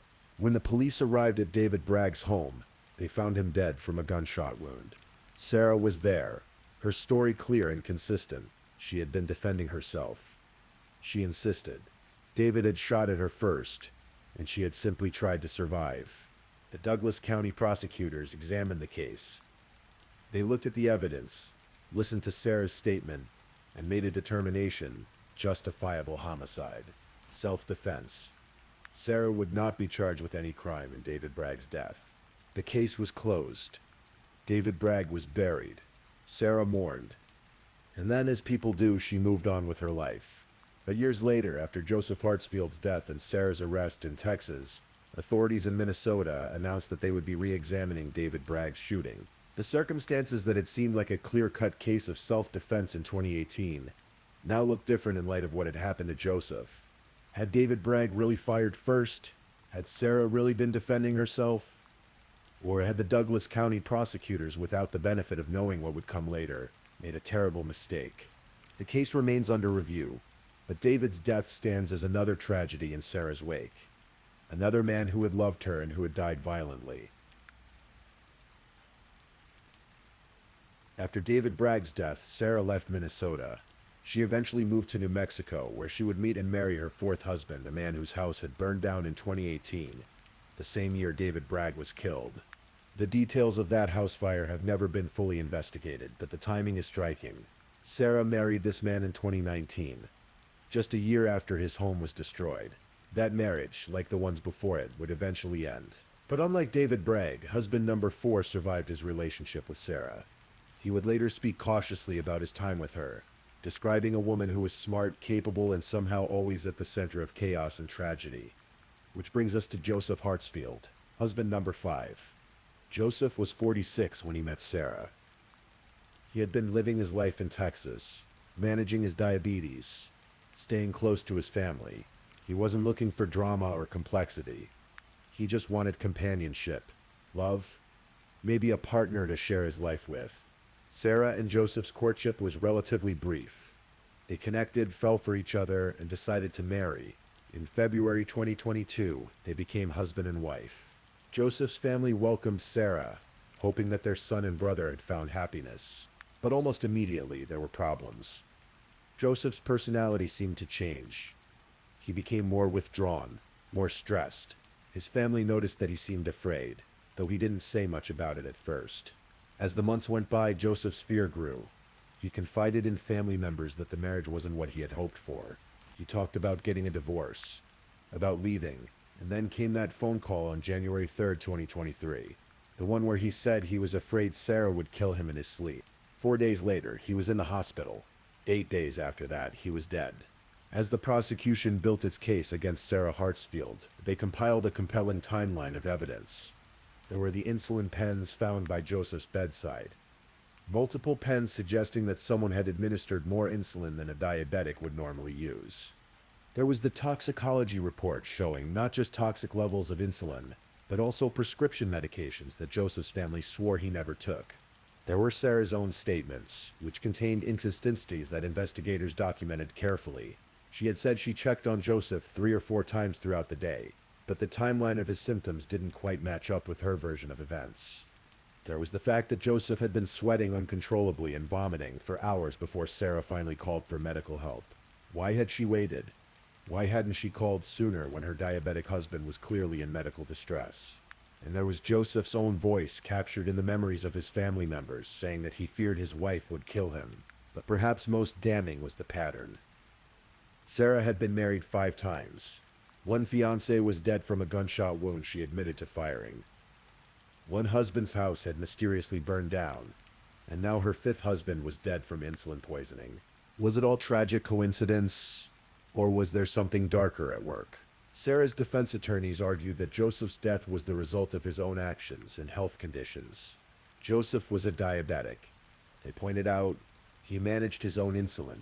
It was entirely possible that he had made a mistake with his dosing, that he had accidentally administered too much insulin. The defense suggested that Joseph had been careless with his health, that his diabetes management had been poor, and that his death was a tragic accident rather than a murder. As for the fear he had expressed to his family, the defense argued that marital discord was not evidence of murder. As couples fight, divorces happen. Just because a marriage is troubled doesn't mean that one spouse murdered the other. And regarding Sarah's past, the shooting of David Bragg, the assault charge from 1996, the pattern of relationships, the defense maintained that none of that proved she had killed Joseph. Each incident had been investigated at the time, and either dismissed or ruled justifiable. Sarah herself maintained her innocence, pleading not guilty to the murder charge. The trial of Sarah Jean Hartsfield began in late September 2025, nearly 3 years after Joseph's death. The courtroom in Chambers County, Texas was packed with reporters, spectators, and Joseph's grieving family members. The jury consisted of 8 men and 4 women, along with 2 alternates. They listened as prosecutors laid out their case, walking through the timeline of Joseph's final days, explaining the medical evidence, presenting the testimony of Joseph's family members. Joseph's mother took the stand, her voice breaking as she talked about her son. She described him as a loving, careful person who had always managed his diabetes responsibly. She talked about the fear she had felt when Joseph told the family he was afraid of Sarah. Joseph's sister testified next, recounting the devastating phone call on January 3rd when her brother asked if he could come stay because he feared his wife would kill him in his sleep. The words hung in the courtroom, heavy and haunting. Medical experts took the stand to explain insulin, how it works in the body, what levels are normal versus toxic. They walked the jury through Joseph's toxicology report, showing how the amount of insulin in his system was far beyond what anyone would accidentally administer. A nurse from the hospital testified about her suspicions, about how Joseph's case had struck her as wrong from the very beginning. Chambers County deputies walked the jury through the investigation, showing photographs of the insulin pens found by Joseph's bedside, explaining the inconsistencies they had discovered in Sarah's statements. Throughout it all, Sarah sat at the defense table, calm and composed, her face revealing little of what she might be thinking or feeling. The defense presented their case, arguing that the evidence was circumstantial, that insulin poisoning could happen accidentally, especially in someone with diabetes. They suggested that Joseph might have taken medications that interacted badly with his insulin, causing the crisis that led to his death. But the prosecution's final argument was simple and powerful. Joseph Hartsfield told his family he was afraid his wife would kill him. 4 days later, he was fighting for his life in a hospital. 8 days after that, he was dead from insulin poisoning, and the woman he feared was the last person to be alone with him before he became sick. As the trial continued into October 2025, the case of Joseph Hartsfield raised questions that went far beyond one man's death in a Texas hospital. How many times can tragedy strike in one person's life before it stops being coincidence and becomes pattern? How many relationships can end in violence or death before we stop giving someone the benefit of the doubt? David Bragg's case is being re-examined now, but it's been 7 years since his death. If there was evidence that contradicted Sarah's self-defense claim, has it been lost to time? Will his family ever get answers? And what about the other husbands? The other relationships? Were there warning signs that were missed? Opportunities to intervene that were passed over? Joseph's family will never get him back. They'll never hear his voice again. Never celebrate another holiday with him. Never get to say the things they wish they had said. All they have now is the hope that justice will be served, that the truth will finally come to light. As you drift towards sleep tonight, think about this case, not with fear, but with a kind of somber contemplation. Think about the nature of trust, how we open our hearts to people, how we believe in their goodness even when red flags wave in the periphery of our vision. Think about Joseph, who just wanted companionship and love, who found himself in a situation he couldn't escape. Think about his last days, the fear he must have felt, the hope that somehow it would all work out. Think about patterns, about how human beings can sometimes hide in plain sight, how tragedy can cloak itself in the mundane, how evil, if evil is indeed what this was, can wear a familiar face and speak in a loving voice. The trial continues. As these words are spoken, a jury will deliberate, evidence will be weighed, and a verdict will eventually be reached. Sarah Hartsfield will either be convicted of murdering her 5th husband, or she will be acquitted and walk free. But whatever the legal outcome, Joseph Hartsfield is gone. His family's grief is real and permanent, and the questions raised by his death will linger long after the courthouse doors close, and the reporters move on to the next story. In the quiet of this night, as you let these thoughts fade into the gentle pool of sleep, remember that true crime isn't just about the shocking headlines or the dramatic courtroom moments. It's about real people whose lives intersected with tragedy. It's about families left behind to pick up pieces that can never truly be put back together. It's about Joseph Hartsfield, who lived 46 years, who loved his family, who managed his diabetes carefully, and who in his final days was simply afraid. Please, I'm just putting it out there. If you're still awake and listening, drop a comment. Let me know where you're tuning in from, the time in your part of the world, or just say something to let me know you're still with me. And of course, if you haven't already, like this video and subscribe so you don't miss the next true crime story for sleep. Now, let's move on to our 4th story. Story 4. On the frozen plains of North Dakota, where winter winds sweep across endless fields and the sky stretches wide and unbroken, the small city of Bismarck sits quiet in January. It's the kind of place where neighbors know each other, where people work hard and bowl on Tuesday nights, where life moves at a steady, predictable pace. But on January 2nd, 2020, that quiet was shattered by flames and secrets that had been burning long before any fire was lit. This is the story of Chad Enzel, a 42-year-old man who loved stock car racing, golfing, and the simple pleasures of life in the upper Midwest. It's a story about love turned to betrayal, about greed masked as tragedy, and about how modern technology, security cameras, accelerant-sniffing dogs, and digital footprints can reveal truths that some people desperately wanted to stay buried in ash. Let's go back to the beginning to understand who Chad was before that cold January morning changed everything. Chad Insel wasn't the kind of man who sought attention or drama. He was steady, reliable, the kind of person his coworkers at the local business could count on to show up, do his job well, and share a joke during lunch break. When summer rolled around to North Dakota, those brief, precious months when the land thaws and the sun stays up late, Chad came alive at the racetrack. Stock car racing was his passion. There's something pure about it, the roar of engines, the smell of burning rubber, the rush of speed as metal machines hurtle around dirt tracks. For Chad, it was freedom and winter when the tracks were buried under snow and ice. He'd golf when weather permitted, always looking forward to the next season, the next race, the next chance to feel that particular kind of alive that only comes from doing what you love. He shared his life with his wife, Nikki.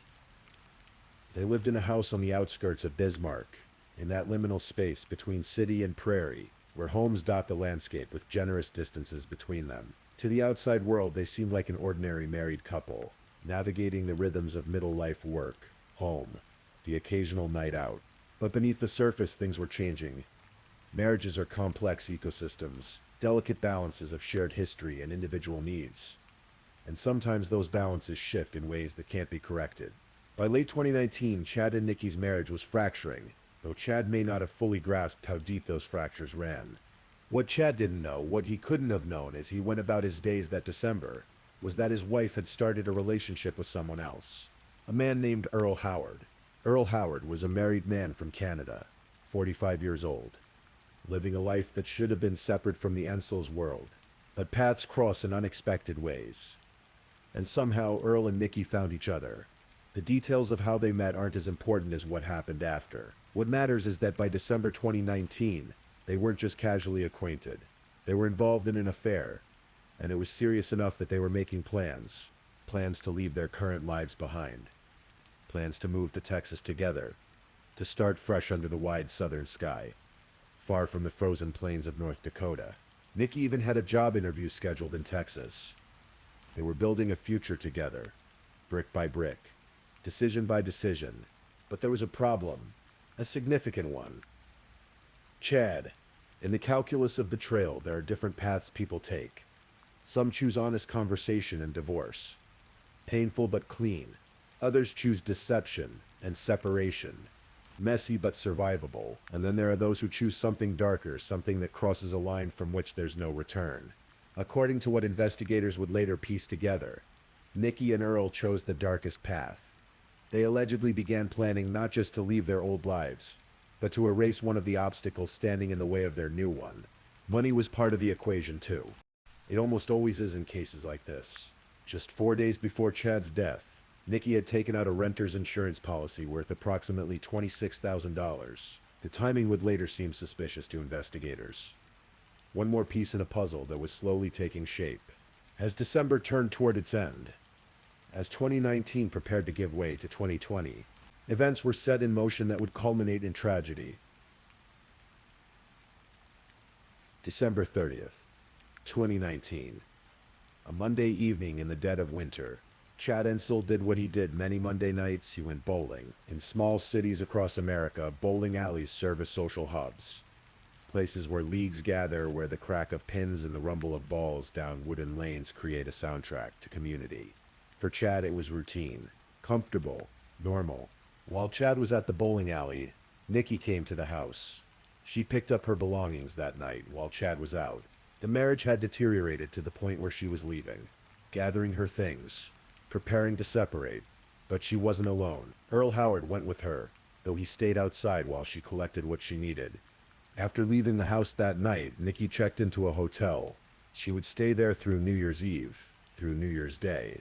As the calendar flipped to 2020, she remained at the hotel on January 2nd, then went to work. It was while she was at work that everything would come crashing down.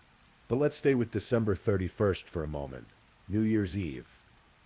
A night of celebration, of looking back and looking forward, of champagne toasts and hopeful resolutions. Somewhere in Bismarck, as fireworks prepared to light up the frozen sky and people counted down to midnight, something terrible happened in the Enzel home.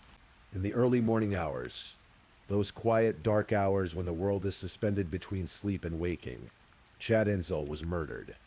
Prosecutors would later claim that Nikki Ensel and Earl Howard killed Chad and staged the crime scene to look like a suicide. Chad, 42 years old, was shot twice with a shotgun. The violence of it is difficult to imagine, the shock and terror of those final moments. Either one would have been fatal, investigators later determined.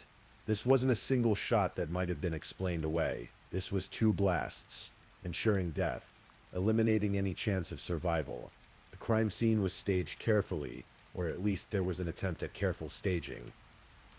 Prosecutors claimed the couple even took one of the 2 shell casings from the crime scene, trying to manipulate the physical evidence to support their planned narrative of suicide. But staging a murder scene to look like suicide is harder than television makes it seem. The human body tells stories through wound patterns, blood spatter, and position. Firearms leave evidence in trajectories and residue, and in this case, the staging wouldn't hold up under the scrutiny that was coming. Because after the murder, there was still the problem of the body, of the scene, of all the evidence that pointed toward foul play. So a decision was made to destroy it all, to burn it down.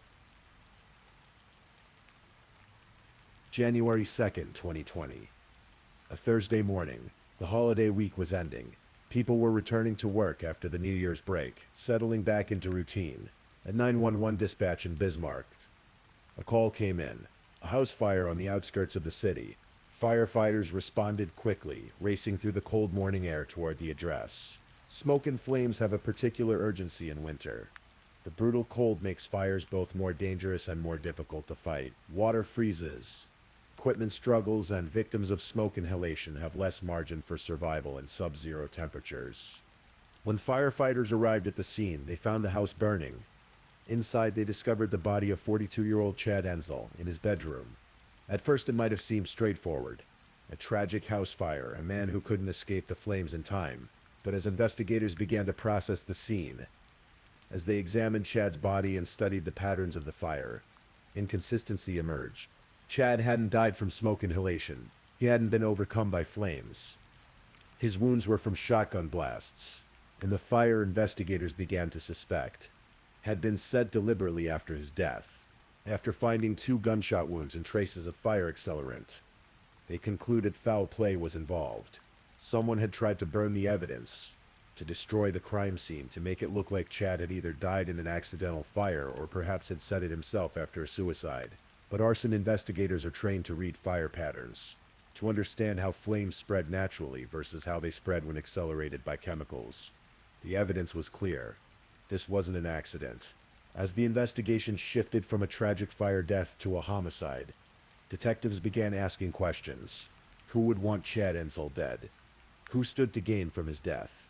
And where was his wife? The Burleigh County Sheriff's Department took the lead on what was now a murder investigation. Deputies began the painstaking work of reconstructing Chad's final days, interviewing friends, family, co-workers, and anyone who might have information about his life and death. Chad's co-workers were concerned when he didn't show up for work after the holiday. He was reliable, the kind of employee who showed up on time, who called if he couldn't make it. When he didn't appear and didn't call, alarm bells went off. Someone who knew Chad well understood that his absence meant something was wrong. Investigators learned about the state of Chad and Nikki's marriage, about the separation that had been underway, about Nikki collecting her belongings on December 30th. They learned that she'd been staying at a hotel since then, and as they dug deeper, they learned about Earl Howard. This is where modern technology became crucial to the case. We live in an age of ubiquitous surveillance, where security cameras are mounted outside businesses, homes, and parking lots, where our movements through public spaces are often recorded without us even thinking about it. For privacy advocates, this is concerning. For criminal investigators, it's invaluable. With the help of security camera footage, investigators began piecing together the details of Chad Ensel's final days. Cameras captured Nikki Ensel and Earl Howard, all over Bismarck together. The digital evidence was damning. Investigators discovered surveillance video that showed Nikki Ensel and Howard kissing publicly before leaving a local Walmart, days before the murder was committed. They weren't being particularly careful about hiding their relationship. In footage from various locations around the city, they appeared together repeatedly, a pattern of meetings and moments that painted a picture of an active affair. Detectives also brought in specialized resources. Canine units trained in detecting accelerants confirmed what investigators suspected: someone had used chemicals to try to burn down the Ensil home, to destroy evidence of the murder that had taken place inside. The pieces were coming together, but investigators still needed to understand the full scope of what had happened. They needed to talk to Nikki. They needed to hear her story and see if it matched the evidence they were gathering. What they found was that Nikki's story kept changing.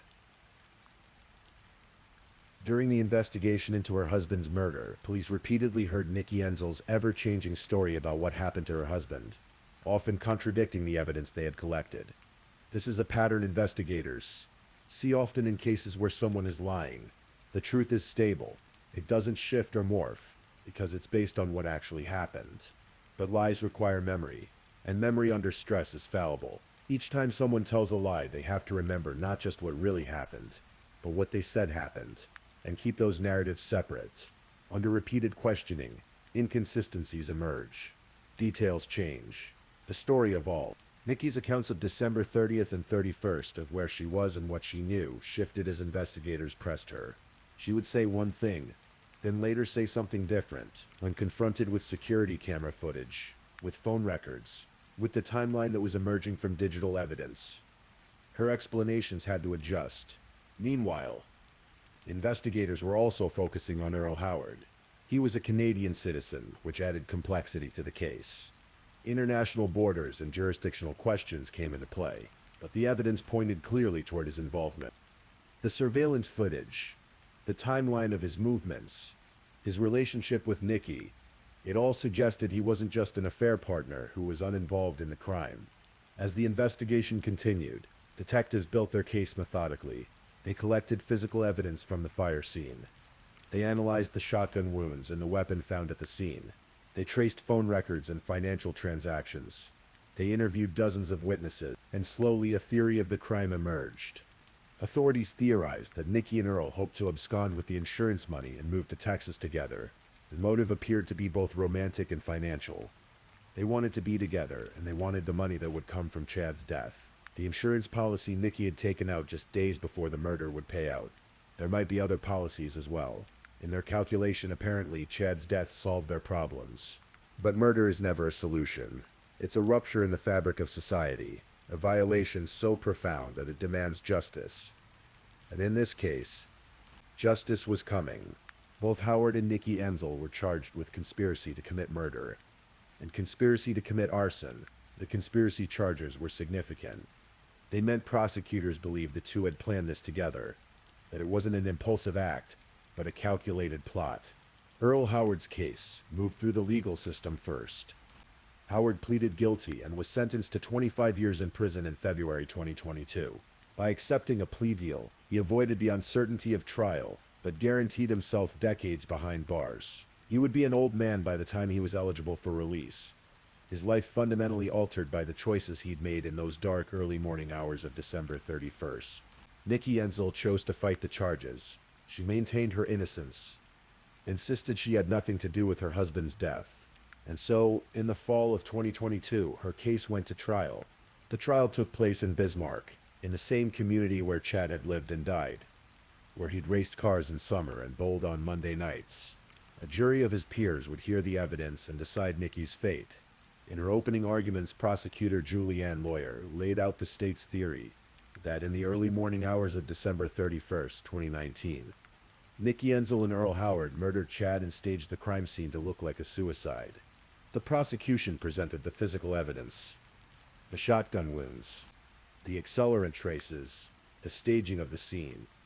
They showed the jury surveillance footage of Nikki and Earl together around Bismarck, demonstrating their affair and their frequent contact in the days leading up to Chad's death. They presented the timeline: Nikki leaving the house on December 30th, Chad's murder early on December 31st, the fire set to cover it up on January 2nd. They discussed the insurance policy taken out just days before the murder. The plan moved to Texas. The job interview Nikki had scheduled there. Motive, means, and opportunity. The classic trilogy of homicide prosecution were all present.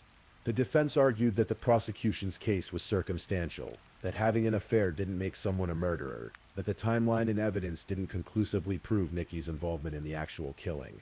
They suggested that perhaps Earl Howard had acted alone, that Nikki was shocked and horrified by what he'd done, that she was a victim of his violence just as Chad had been. But juries hear many things in a trial, and they synthesize it all.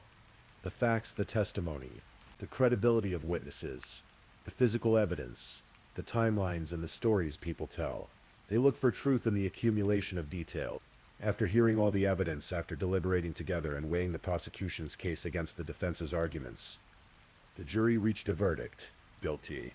A jury convicted Nikki Ensel in October 2022 on the conspiracy charges related to her husband's murder. The 12 people who had listened to weeks of testimony, who had examined the evidence and considered the arguments, concluded that she had been part of the plot to kill Chad and cover it up with fire.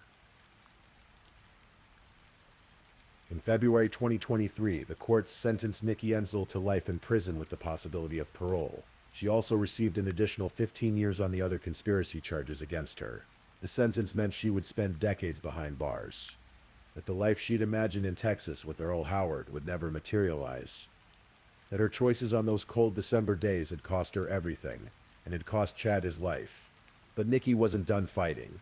She maintained her innocence and pursued appeals, arguing that her trial had been unfair, that evidence had been mishandled, that the jury's verdict was wrong. The appeals process is a crucial part of the American justice system, ensuring that convictions are sound and that defendants' rights have been protected. In October 2023, the Supreme Court rejected her appeal in the case. The conviction stood. The legal system had spoken at multiple levels, and each time the answer was the same. Nikki Ensel had been involved in her husband's murder. Years after the trial, after her conviction and failed appeals, Nikki did something she hadn't done before. She agreed to speak publicly about the case. In an interview, she continued to maintain her innocence. When asked about the surveillance footage showing her and Earl Howard kissing outside Walmart, she denied the romantic entanglement and claimed Howard was not my type, despite the video evidence showing otherwise. It's a strange thing, the stories people tell themselves and others, even when confronted with contradictory evidence. Sometimes people believe their own narratives so deeply that facts become negotiable, that video footage can be reinterpreted, that jury verdicts can be dismissed as mistakes, or perhaps it's simply that admitting guilt, even to oneself, is too painful a reckoning to face. Today, both Nikki Ensel and Earl Howard sit in prison cells, their freedom forfeit, their futures reduced to the routines of incarceration. Earl will be in his 70s before he's eligible for release. Nikki's sentence of life with parole means she may eventually have a chance at freedom, but that day is far in the future, if it comes at all. The house where Chad died, where someone set fires to try to hide murder, likely bears no trace of him now. Perhaps it was rebuilt, or demolished, or stands empty. A shell that once contained a life now gone. The bowling alley where Chad spent his last Monday evening continues to host leagues. The racetrack where he drove in summer waits for spring, when new drivers will take their turns feeling that particular rush of speed and competition that Chad loved. Chad's co-workers remember him as reliable, as someone who showed up and did his job. His friends remember the races, the golf games, the ordinary pleasures of a life lived without pretension. His family carries the weight of his loss, the knowledge that he died violently and unnecessarily, killed by someone he should have been able to trust. This is what murder does. It ripples outward from the moment of death, touching everyone connected to the victim. Co-workers who wonder if they should have seen signs. Friends who replay final conversations, looking for warnings they missed. Family members who carry grief like stones, heavy and permanent. And for what? In this case, for an affair and insurance money, or the fantasy of a fresh start in Texas, of a life free from complications, as if murder could ever simplify anything, as if violence could ever be a clean slate. The truth is, there are no clean slates. There are only choices and consequences, actions and reactions, causes and effects. Chad Ensel went bowling on a Monday night in December, ordinary and unsuspecting. He came home to a house that should have been safe, to a life that should have continued. Instead, he was murdered, shot twice with a shotgun in the early hours of New Year's Eve. His death staged as suicide, his body nearly consumed by flames set to hide the truth. But truth has a way of emerging. Surveillance cameras captured images that contradicted lies. Accelerant-sniffing dogs detected chemicals that revealed arson. Investigators pieced together timelines and motives, building a case one fact at a time. A jury heard the evidence and reached a verdict. The legal system, imperfect as it is, functioned as designed. In the quiet moments before sleep, when our minds wander through the day's thoughts and settle into the space between waking and dreaming, stories like Chad Enzel's linger. They remind us that beneath the surface of ordinary life, the bowling leagues and stock car races, the grocery stores and hotel rooms, darker currents sometimes flow. They remind us that trust is precious and fragile, that the people we share our lives with hold immense power over our safety and well-being. Chad Enzel trusted his wife, as most people trust their spouses. He couldn't have imagined as he knocked down pins at the bowling alley that December Monday that he would be dead within hours. But these stories also remind us that justice, while slow and imperfect, often prevails. Investigators worked tirelessly to understand what happened to Chad. Prosecutors built their case carefully. A jury of citizens fulfilled their civic duty, listening and judging. Appeals courts reviewed the proceedings. The system, for all its flaws, worked. And so tonight, as you drift towards sleep, remember Chad Enzel, not just as a victim of violence, but as a person who loved racing and golfing, who went to work and bowled with friends, who lived an ordinary life until it was taken from him. Remember that behind every true crime story is a real human being, whose life mattered, whose death deserved investigation and justice, whose memory deserves more than just the sensational details of their final moments. The cold winds still sweep across the North Dakota prairie. The racetrack still waits for summer. The bowling alley still echoes with the sound of pins falling. Somewhere in the night, the truth of what happened on December 31st, 2019 sits preserved in court records and memories. A reminder that actions have consequences, that lies eventually unravel, and that even in the coldest, darkest hours, the truth has a way of coming to light. Please, if you're still awake, let's move on to our last story.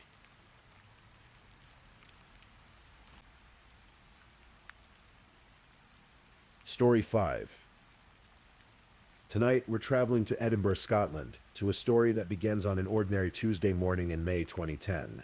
This is a tale of secrets hidden behind office walls, of evidence gathered frame by frame, and of a woman who simply vanished into thin air. This is the story of Suzanne Pilley. Picture Edinburgh in early May. The city is waking up, the streets filling with the usual rhythm of morning commuters. It's Tuesday, the 4th of May, 2010. The air is crisp and people are hurrying to work, clutching coffee cups and briefcases. Among them is Suzanne Pilley, a 38-year-old bookkeeper. She's an ordinary woman living an ordinary life. She has her routines, her favorite coffee shop, her usual walking route to work. On this particular morning, she stops at a Sainsbury's store. The time is 8:51 in the morning. Security cameras capture her there, browsing, perhaps picking up something for lunch or breakfast. She appears relaxed, unhurried. There's nothing in her demeanor to suggest that anything is wrong. 3 minutes later, at 8:54, another camera catches her. She's walking along Thistle Street now, heading toward her workplace. She's wearing a distinctive outfit that day, one that investigators would later come to know by heart. She turns the corner, moving out of frame, and then Suzanne Pilley is never seen again. At first, nobody notices. Offices are busy places. People assume she's in a meeting, or perhaps she's called in sick and someone forgot to mention it. But as the hours tick by, concern begins to grow. Suzanne isn't the type to simply not show up. She's reliable, conscientious, the kind of person who always lets people know where she is. Her employer, Infrastructure Managers Limited, a small firm on Thistle Street, begins to worry. They try calling her. No answer. They check with colleagues. Nobody has seen her. By the end of the day, something feels deeply wrong, but it would take more than a day for the full picture to emerge. For people to realize that Suzanne hadn't just missed work, she had vanished completely. Her family is contacted. They haven't heard from her either. This is unusual, concerning, frightening. Suzanne is close with her family. She wouldn't just disappear without a word. The police are called. A missing person investigation begins. In those first few days, hope mingles with fear. Perhaps she needed to get away, people think. Perhaps she's dealing with something personal. But as the days turn into a week, then 2 weeks, the hope begins to fade. Something terrible has happened to Suzanne Pilley. The question is what? And the even more pressing question is who? To understand what happened to Suzanne, we need to step back and look at her life in the months before she vanished. On the surface, everything seemed normal. She went to work each day, socialized with colleagues, lived her life. But beneath that surface, there were complications. There were secrets. Suzanne worked as a bookkeeper at Infrastructure Managers Limited. It was a small office, the kind where everyone knows everyone else. There's a kitchen where people gather during lunch breaks. Conversations flowing easily. Laughter echoing off the walls. Suzanne was well-liked. She was friendly, warm, someone who made the effort to connect with her colleagues. Among those colleagues was a man named David Gilroy. He was older than Suzanne, in his 40s, and he was married with children. But somewhere along the line, during office parties and casual conversations, something developed between them. An attraction, a connection. It started innocently enough, as these things often do, but it didn't stay innocent. David Gilroy and Suzanne Pilley began an affair. It was the kind of workplace romance that happens more often than people admit. Secret glances across the office, text messages exchanged when nobody was looking, stolen moments together. For a while, perhaps it felt exciting, forbidden, intoxicating. But affairs built on deception rarely end well. The relationship between David and Suzanne was, by all accounts, turbulent. There were highs and lows, arguments and reconciliations. At one point, David even moved in with Suzanne, leaving his wife and children to be with her. But it didn't last. By December 2009, David had moved back home. He told people, including police later, that the relationship was over. He was trying to make things work with his wife. He was encouraging Suzanne to see other men, to move on with her life. But that wasn't quite the truth. In reality, the relationship continued. David Gilroy wanted it to continue. The affair hadn't ended in December at all. It had simply become more complicated, more fraught with tension. Suzanne, for her part, seemed to be trying to move forward. She had started seeing someone else, a new man in her life. This didn't sit well with David. In the month before she disappeared, he sent Suzanne more than 400 text messages. 400. That's an average of over 13 texts per day. Think about that. The persistence, the need for contact, the inability to let go. The relationship had become obsessive. David's family members would later describe him as having a violent temper, particularly when it came to Suzanne. The affair that had perhaps once seemed exciting had turned into something darker, more possessive, more dangerous. And then on the morning of May 4th, 2010, Suzanne Pilley walked toward her office and was never seen again. When someone disappears, investigators follow certain steps. They start with the last known movements, the last people who saw the missing person, the most likely explanations. But in Suzanne's case, the last known movements led to a dead end. She was seen on CCTV walking toward her office at 8:54 in the morning. And then nothing. She didn't arrive at work. She didn't call anyone. She simply vanished. Police began piecing together what they could. They reviewed hours and hours of CCTV footage from around Edinburgh, hoping to catch a glimpse of her, to track her movements beyond that final camera. They spoke to colleagues, friends, family members. They searched her apartment, looking for clues, for anything that might explain where she had gone. On May 18th, 2 weeks after her disappearance, Suzanne's employer issued a statement. They said that her disappearance was completely out of character.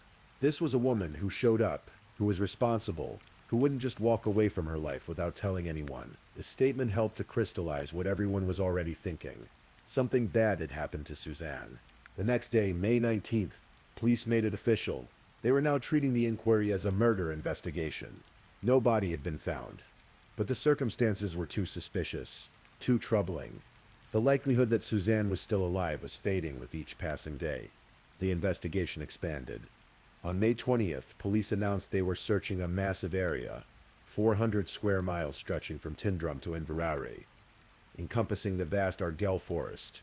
This was remote country, dense woodland, the kind of place where something could be hidden and never found. But why were they searching there? What had led them to this specific region? The answer lay in CCTV footage from the day Suzanne disappeared.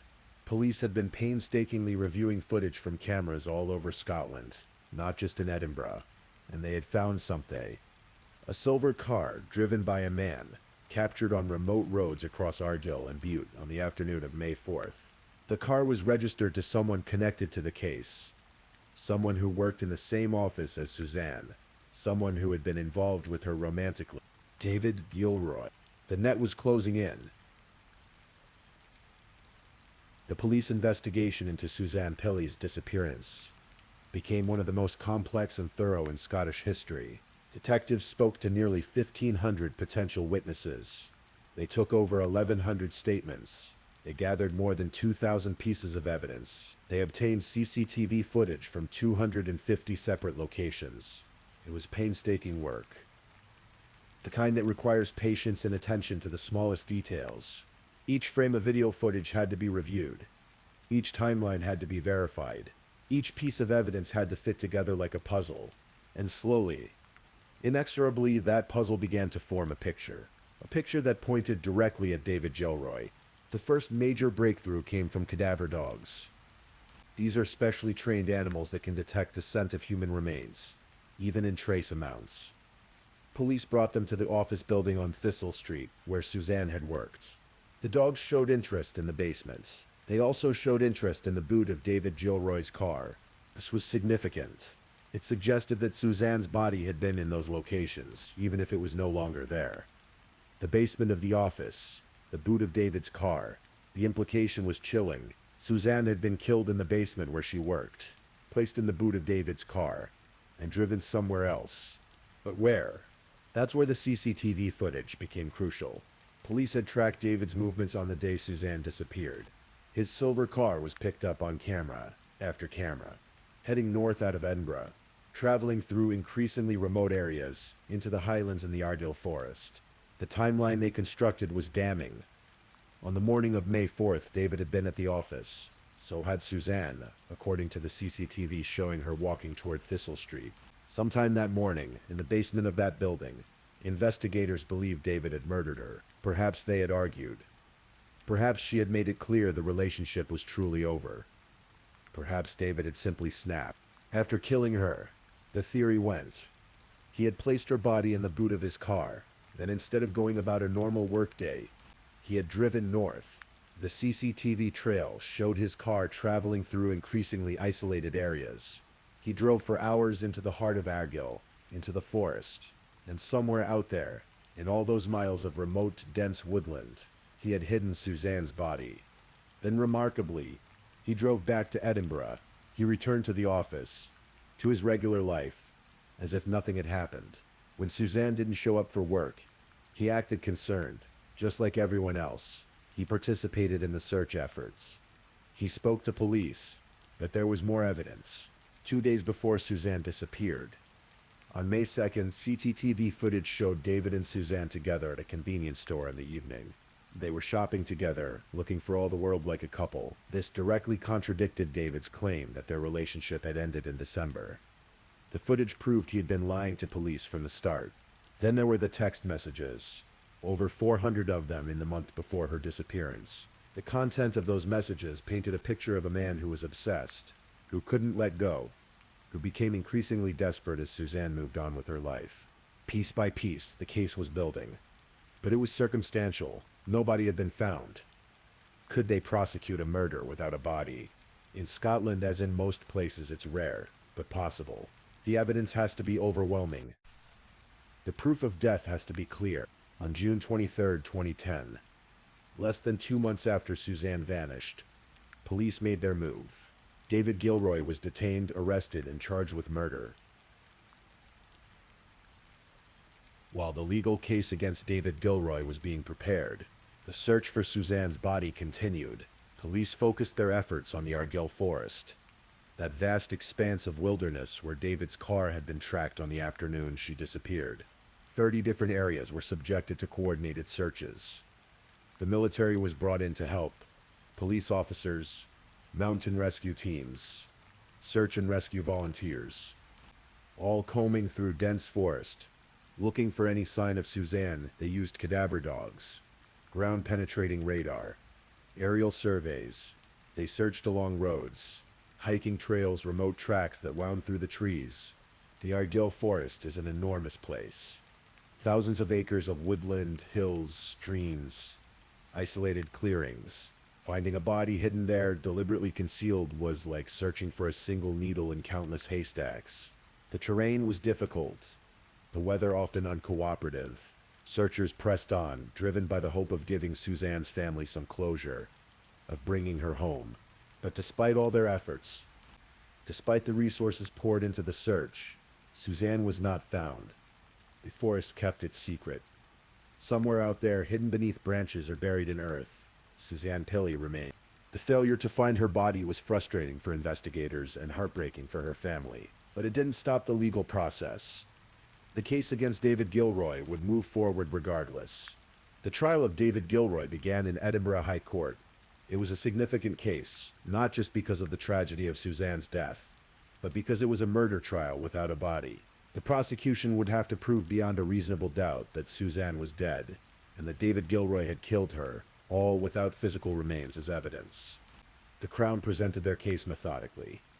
They showed the jury the CCTV footage of Suzanne's last known movements, walking toward her office on the morning of May 4th.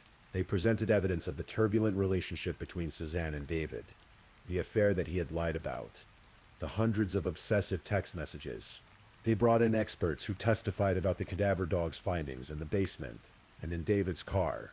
They presented the timeline of David's movements on the day Suzanne disappeared, showing how his car had been captured on cameras heading north into Argyll, taking a long journey on a workday for no apparent reason. They argued that the only logical explanation for all of this evidence was that David had killed Suzanne in the basement of their workplace, placed her body in his car, driven to Argyll Forest, and disposed of her remains there. The defense argued that the evidence was circumstantial.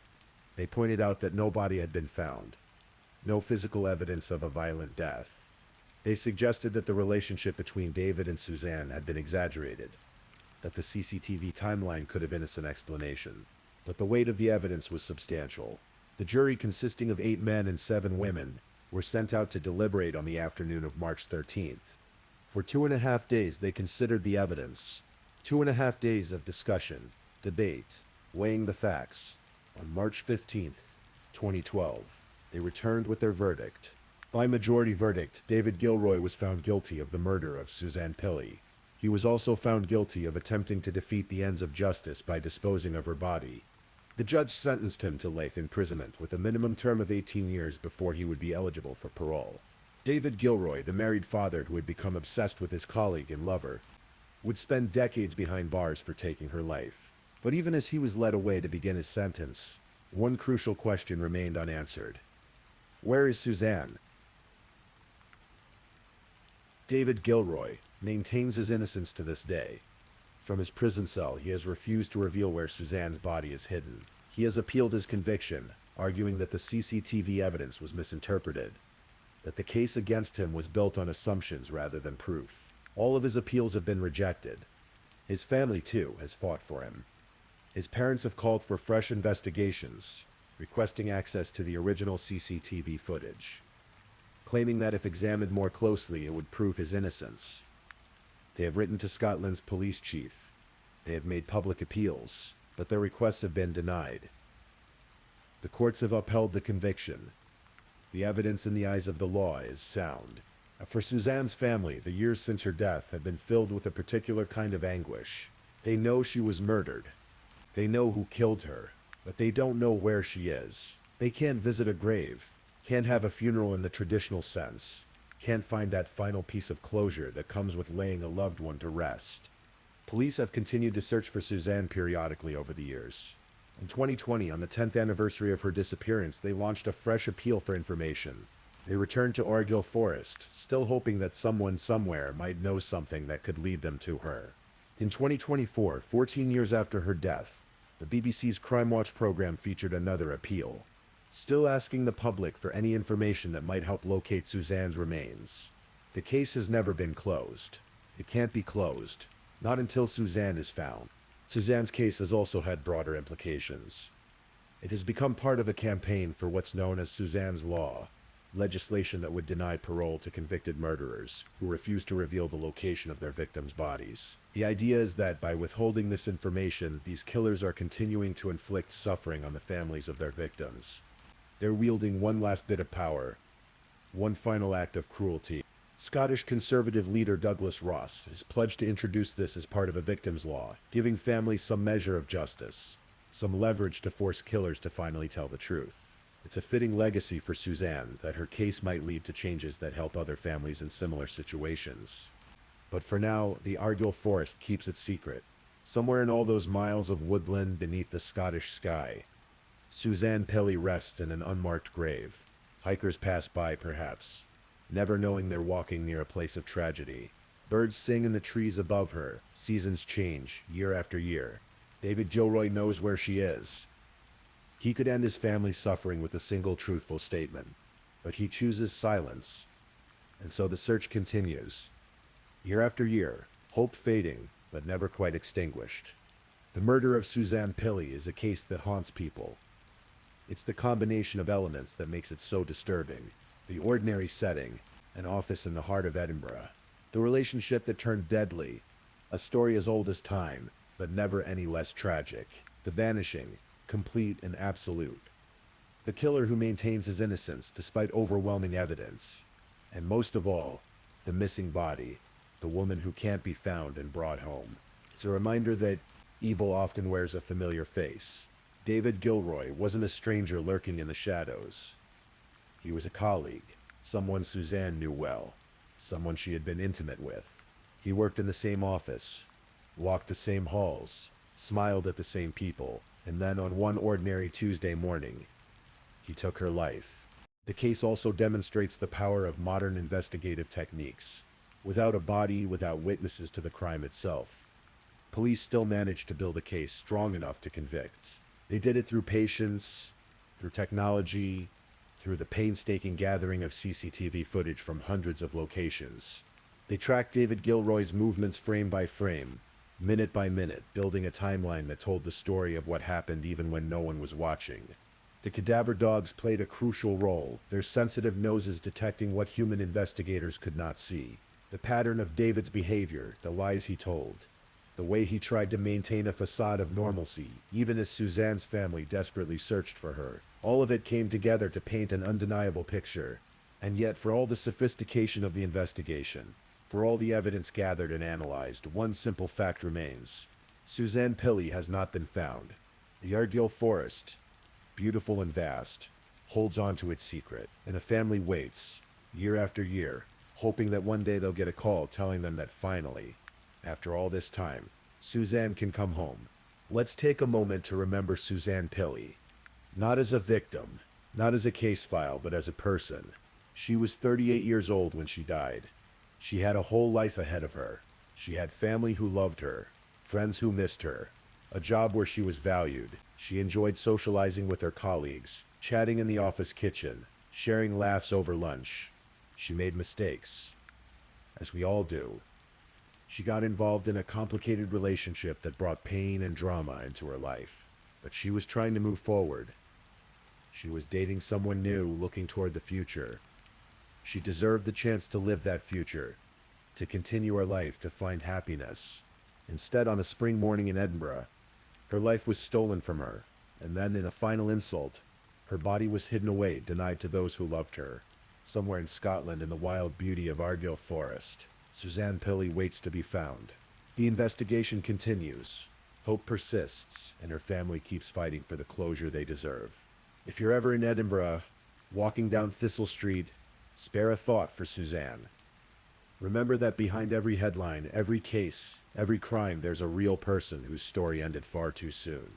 Sleep well, and may Suzanne, wherever she rests, finally find peace. Thank you for listening to tonight's true crime story. Rest peacefully, knowing that another story awaits you next time, ready to accompany you on another journey toward restorative sleep. But if you're still awake, don't forget to like and subscribe so you don't miss our next true crime stories. And until next time, stay safe and take care. Good night.